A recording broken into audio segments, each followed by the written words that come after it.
ಮುಖ್ಯಮಂತ್ರಿಗಳು ನಾನು 3 ಡಿವಿಷನ್ಸನ್ನು ರಿವ್ಯೂ ಮಾಡಿದ್ದೇವೆ. ಪ್ರತಿಯೊಂದು ತಾಲೂಕಿನ ಪರಿಸ್ಥಿತಿ ಏನಿದೆ ಅಂತೇಳಿ ಅವಲೋಕನ ಮಾಡಿದ್ದೇವೆ.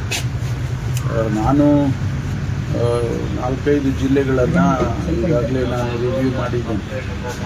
ನಮ್ಮ ಜಿಲ್ಲೆನೂ ಕೂಡ, ತುಮಕೂರು ಜಿಲ್ಲೆನೂ ಕೂಡ ಪರಿಶೀಲನೆ ಮಾಡಿ ಪರಿಸ್ಥಿತಿಯನ್ನು ಅರ್ಥ ಮಾಡಿಕೊಂಡಿದ್ದೇವೆ.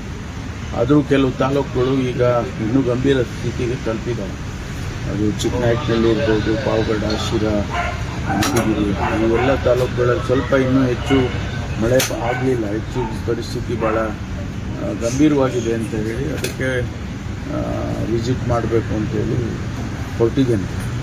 ಇವತ್ತು ನಾಳೆ 2 ದಿವಸ 7-8 ತಾಲೂಕುಗಳಿಗೆ ವಿಸಿಟ್ ಮಾಡಿ ಬರ್ತೇನೆ. ಇಡೀ ರಾಜ್ಯದಲ್ಲಿ ಕೂಡ ಕೋಸ್ಟಲ್ ಏರಿಯಾಸು ಮತ್ತು ಮಲೆನಾಡಿನ ಕೆಲವು ಭಾಗಗಳು ಬಿಟ್ಟರೆ ಎಲ್ಲ ಕಡೆಯೂ ಗಂಭೀರ ಪರಿಸ್ಥಿತಿಯಲ್ಲೇ ಇದೆ. ಮಳೆ ಏನು ಅಲ್ಲಲ್ಲೇ ಸ್ಪೊರಾಡಿಕ್ ರೈನ್ಸು ಸ್ವಲ್ಪ ಆಗಿದೆ ಬಿಟ್ಟರೆ ಬೇರೆ ಇನ್ನೇನು ಹೆಚ್ಚು ಮಳೆ ಆಗಲಿಲ್ಲ.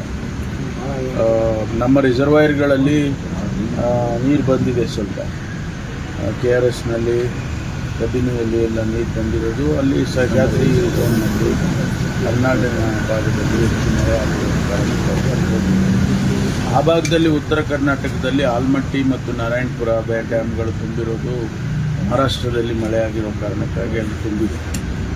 ಅದಷ್ಟೇ ನಮಗೆ ಸಮಾಧಾನ ತರ್ತಕ್ಕಂಥದ್ದು. ಬಿಟ್ಟರೆ ಬಯಲು ಪ್ರದೇಶದಲ್ಲಿ ತುಂಬ ಕಷ್ಟದ ಪರಿಸ್ಥಿತಿ ಇದೆ. ಕುಡಿಯೋ ನೀರಿಗೆ ತೊಂದರೆ ಆಗ್ತಿದೆ ಅನ್ನುವಂಥದ್ದು.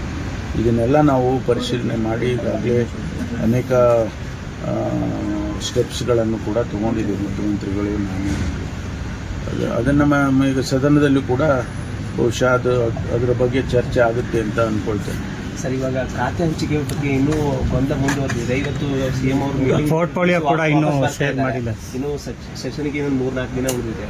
ಇಲ್ಲ, ಗೊಂದಲ ಏನಿಲ್ಲ. ಅದು ಮಾಡ್ಕೊಂಡು ಬರಬೇಕಷ್ಟೇ. ಹೈಕಮಾಂಡಿನ ಜೊತೆ ಚರ್ಚೆ ಮಾಡಿ ನಿನ್ನೆ ಮುಖ್ಯಮಂತ್ರಿಗಳು ಹೋಗಿದ್ದಾರೆ. ಬಹುಶಃ ಇವತ್ತು ವಾಪಸ್ ಬರ್ತಾರೆ. ಬಂದ ಮೇಲೆ ಪ್ರಕಟಣೆ ಮಾಡ್ತಾರೆ ಅಂತ ಅಂದ್ಕೊಳ್ತೀನಿ. ಈ ಖಾತೆ ಹಂಚಿಕೆ ಮಾಡಿದ್ರು ಸಚಿವರಿಗೆ ಖಾತೆ ಬಗ್ಗೆ ಅಷ್ಟೊಂದು ಮಾಹಿತಿ ಇಲ್ಲ, ಟೈಮ್ ಸಿಗಲ್ಲ ಅಂತ ಅರ್ಥ ಮಾಡ್ತಾರೆ. ಶುರುನಲ್ಲಿ ಆ ರೀತಿ ಆಗುತ್ತೆ. ಯಾರೋ ಹೊಸದಾಗಿ ಮಂತ್ರಿಗಳಾಗೋರಿಗೆ ಸ್ವಲ್ಪ ಹೊಸದಾಗಿ ಇರುತ್ತೆ. ಅಧಿಕಾರಿಗಳು ಇರ್ತಾರೆ, ಅದ್ರ ಬಗ್ಗೆ ಬ್ರೀಫಿಂಗ್ ಮಾಡಿಕೊಡ್ತಾರೆ. ಸ್ವಲ್ಪ ದಿವಸ ಆದಮೇಲೆ ಕಲ್ತ್ಕೊಳ್ತಾರೆ. ಎಲ್ಲ ಹೊಸದಾಗಿ ಮಂತ್ರಿಗಳಾದಾಗ ಯಾರು ಕೂಡ ಹಂಗೆ. ನಾವು ಎಲ್ಲ ಹೊಸದಾಗಿ ಮಂತ್ರಿ ಆದಾಗ ನಮಗೂ ಹಂಗೆ ಅಲ್ವಾ. ಕಲ್ತ್ಕೊಂಡು ಆ ನಂತರ ಆಡಳಿತ ಕಲ್ತ್ಕೊಂಡ್ರೆ ಎಲ್ಲ ಗೊತ್ತಿರುತ್ತೆ. ಶಾಸಕರಾಗಿ ಅವ್ರಿಗೇನು ಹೊಸದೇನಿರಲ್ಲ. ಅರ್ಥ ಮಾಡ್ಕೊಂಡು ಅಧಿವೇಶನದಲ್ಲಿ ವಿಪಕ್ಷಗಳಿಗೆ ಸಮರ್ಪಕವಾಗಿ ಉತ್ತರ ಕೊಡೋಕ್ಕಾಗಲ್ಲ ಅಂತ ಏನು ತೊಂದರೆ ಇಲ್ಲ. ಅವರೆಲ್ಲ ಸಮರ್ಥರೇ ಇದ್ದಾರೆ ಮತ್ತು ಜೊತೆಗೆ ಸೀನಿಯರ್ಸ್ಗಳು ಇರ್ತಾರಲ್ಲ, ಸಹಾಯ ಮಾಡ್ತಾರೆ. ಸರ್, ಈಗ ನೈಸ್ ರೋಡ್ ವಿಚಾರವಾಗಿ ಕುಮಾರಸ್ವಾಮಿ ಟೋಲನ್ನು ಕಟ್ಟಬೇಡಿ ಅಂತ ಜನತೆಗೆ ಕರೆ ಕೊಟ್ಟಿರ್ತಕ್ಕಂಥದ್ದು ಮತ್ತು ಸಾಕಷ್ಟು ಚರ್ಚೆ ಆಗ್ತಾ ಇದೆ ಸರ್ ನೈಸ್ ರೋಡ್ ವಿಚಾರವಾಗಿ. ಅಲ್ಲ, ಅದೇನು ಹೊಸದೇನಲ್ಲ. ನೈಸ್ ರೋಡಿನ ವಿಚಾರದಲ್ಲಿ ಈಗೇನವರೇನು ಈಗಿನ ಹೇಳಿಕೆ ಅಲ್ಲ. ಅದು ಹಿಂದೆ ಭಾಳ ದಿವಸದಿಂದನೂ ಅದ್ರ ಬಗ್ಗೆ ವಿರೋಧವನ್ನು ವ್ಯಕ್ತ ಮಾಡಿದ್ದಾರೆ. ಅದನ್ನು ಆದಷ್ಟು ಬೇಗ ಆ ಪ್ರಾಜೆಕ್ಟನ್ನು ಸಾಲ್ವ್ ಮಾಡೋದಕ್ಕೆ ನಾವೆಲ್ಲ ಪ್ರಯತ್ನ ಮಾಡ್ತಾ ಇದ್ದೀವಿ. ಯಾಕೆಂದರೆ ನನ್ನನ್ನೇ ಸಬ್ ಕಮಿಟಿ ಚೇರ್ಮನ್ ಮಾಡಿದ್ದಾರೆ, ಈಗಲೇ ಮತ್ತೆ ಮುಂದುವರಿಸಿದ್ದಾರೆ. ನಾನಾಗಲೇ ಈಗ ಒಂದು 7-8 ಸಭೆಗಳನ್ನು ಮಾಡಿದ್ದೇನೆ.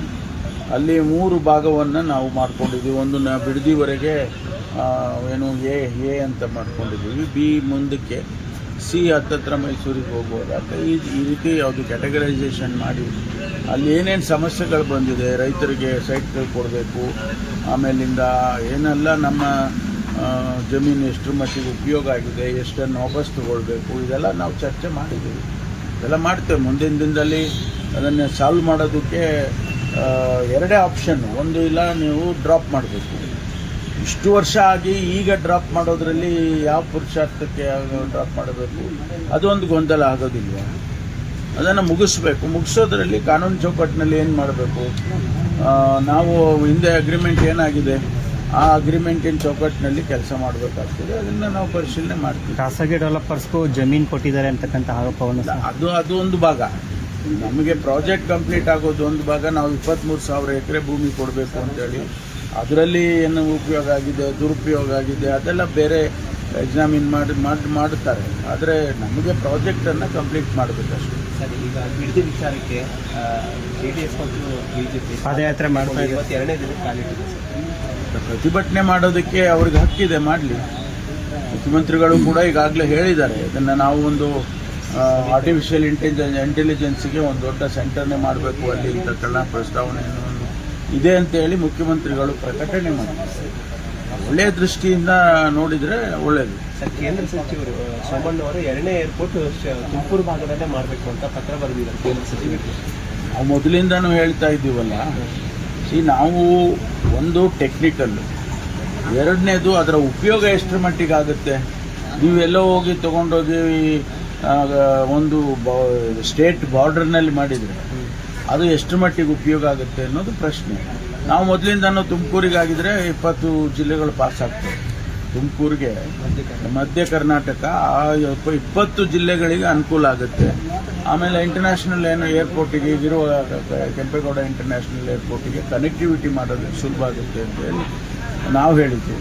ಆದರೆ ಟೆಕ್ನಿಕಲಿ ಅವರು ನಾವು ಹೇಳಿದ್ದು ಕೇಳೋದಿಲ್ಲ. DGCA ನವರು ಟೆಕ್ನಿಕಲ್ ಆಗಿ ಅದು ಸಾಧ್ಯನೇ ಇಲ್ವಾ ಅಂತ. ಬಿಡದಿ ಹಿಂದೆ ಡ್ರಾಪ್ ಆಗಿತ್ತು. ಯಾಕೆ ಡ್ರಾಪ್ ಆಗಿತ್ತು? Technically it is not feasible ಅಂತ ಹೇಳಿ ಅವರು ಡ್ರಾಪ್ ಮಾಡಿದ್ರು. ಈಗ ಮತ್ತೆ ಬಿಡದಿನಲ್ಲೇ ಮಾಡಿ ನೀವು ಅಂತ ಹೇಳಿದ್ರೆ ಅದು ಅವರು ಒಪ್ಪಬೇಕಲ್ಲ. ಸೋಮಣ್ಣ ಅವರು ಒಂದು ಅಂಶ ಉಲ್ಲೇಖ ಮಾಡಿದ್ದಾರೆ, ಈಗಿರೋ ಏರ್ಪೋರ್ಟ್ಗೆ 150 ಕಿಲೋಮೀಟರ್ ಲಾಂಗ್ ಡಿಸ್ಟೆನ್ಸ್ ಇದೆ ಅಂತ. ಅದು ಟೆಕ್ನಿಕಲ್ ಆಗಿ ನಾವ್ಯಾರು ಹೇಳಕ್ ಬರಲ್ಲ. DGCA ಗೈಡ್ಲೈನ್ಸ್ಗಳು ಕೆಲವಿದಾವೆ. ಅದು ಆ ಫಂಡಮೆಂಟಲ್ ಗೈಡ್ಲೈನ್ಸ್ ಅನ್ನ ಫುಲ್ಫಿಲ್ ಮಾಡಿದರೆ ಮಾತ್ರ ಅದು ಮಾಡಕ್ ಸಾಧ್ಯ. ಪಕ್ಷಾತೀತವಾಗಿ ಇದ್ರೆ ಆಗೋದಿಲ್ಲ. ಪಕ್ಷಾತೀತವಾಗಿ ತುಮಕೂರು ಜನಪ್ರತಿನಿಧಿಗಳೇನಾದ್ರು ಒಂದು ಪತ್ರ ಆಗಿದ್ರೆ ಕೇಂದ್ರಕ್ಕೆ ಅಲ್ಲ, ನಾವು ಈಗಾಗಲೇ ಮನವಿ ಮಾಡ್ಕೊಂಡಿದ್ದೀವಿ ಮತ್ತು ಮಾಡ್ತೀವಿ. ನಾವೆಲ್ಲ ನಮ್ಮ ಜಿಲ್ಲೆ ಒಂದೇ ಅಲ್ಲ, ಚಿತ್ರದುರ್ಗ ಇರ್ಬೋದು, ಈ ಕಡೆ ಭಾಗದಲ್ಲಿ ಹಾಸನ ಇರ್ಬೋದು, ಇವೆಲ್ಲ ನಾವೆಲ್ಲರೂ ಕೂಡ ಸೇರಿ ಮಾಡ್ತೀವಿ. ಓಕೆ. ಹೊರಟ್ಟಿ ಅವರದ್ದು ರಾಜೀನಾಮೆ ಒತ್ತಾಯಪೂರ್ವಕವಾಗಿ ತಗೊಂಡಿದ್ದಾರೆ ಅಂತ ರಾಜ್ಯಪಾಲರು BJP ದೂರು ಕೊಟ್ಟಿಲ್ಲ. ಇಲ್ಲ, ಅದ್ರ ಬಗ್ಗೆ ನನಗೆ ಹೆಚ್ಚು ಮಾಹಿತಿ ಇಲ್ಲ. ನಾನು ನಿಮ್ಗೆ 2-3-4 ದಿವಸ ಊರಲ್ಲಿ ಇರಲಿಲ್ಲ, ಹಾಗಾಗಿ ಹೆಚ್ಚು ಮಾಹಿತಿ ಇಲ್ಲ. ಮಾಧ್ಯಮದಲ್ಲಿ ಕೇಳಿದ್ದಷ್ಟು ಬಿಟ್ಟರೆ ನನಗೆ ಅದ್ರ ಬಗ್ಗೆ ಹೆಚ್ಚು ಮಾಹಿತಿ ಇಲ್ಲ.